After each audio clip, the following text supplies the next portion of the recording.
Halo teman-teman, perkenalkan nama aku Raffi Ahmad. Aku mahasiswa Fakultas Keperawatan Universitas Riau. Di video ini, aku akan membahas sebuah isu yang sedang hangat dan mengundang banyak perhatian publik, yaitu tentang rencana pertambangan di Raja Ampat, tepatnya di bagian Papua Barat Daya.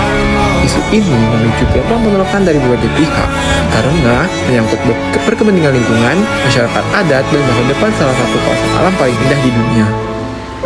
Raja Ampat dikenal sebagai salah satu surga dunia dengan keanekaragam hayati laut tertinggi.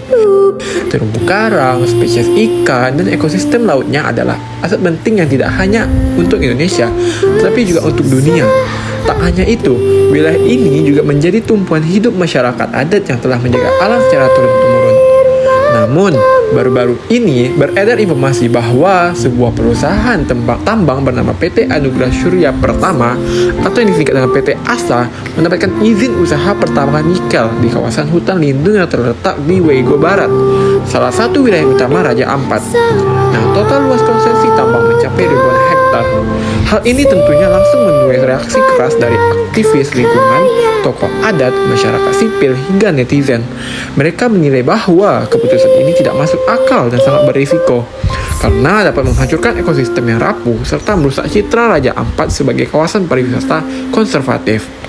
Tambang nikel memang menjadi komoditas penting bagi transisi energi dunia, misalnya untuk baterai kendaraan listrik. Namun, harusnya hal ini tidak menjadi pembenaran untuk mengeksploitasi kawasan konservasi yang sudah jelas dilindungi oleh undang-undang. Apalagi, terdapat indikasi bahwa proses perizinannya tidak melibatkan masyarakat adat secara menyeluruh dan transparan.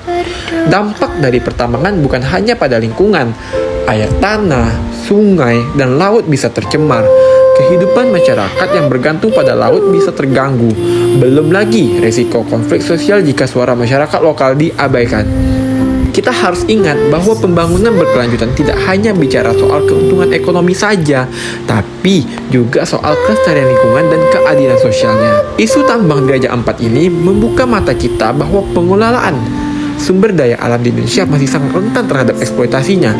Pemerintah harus berpihak pada rakyat dan lingkungan, bukan hanya pada kepentingan korporasi. Raja Ampat bukan tempat untuk ditimbang, tapi untuk dilindungi. Surga tidak seharusnya berubah menjadi luka. Terima kasih sudah menonton. Mari kita terus suarakan kepedulian kita terhadap lingkungan.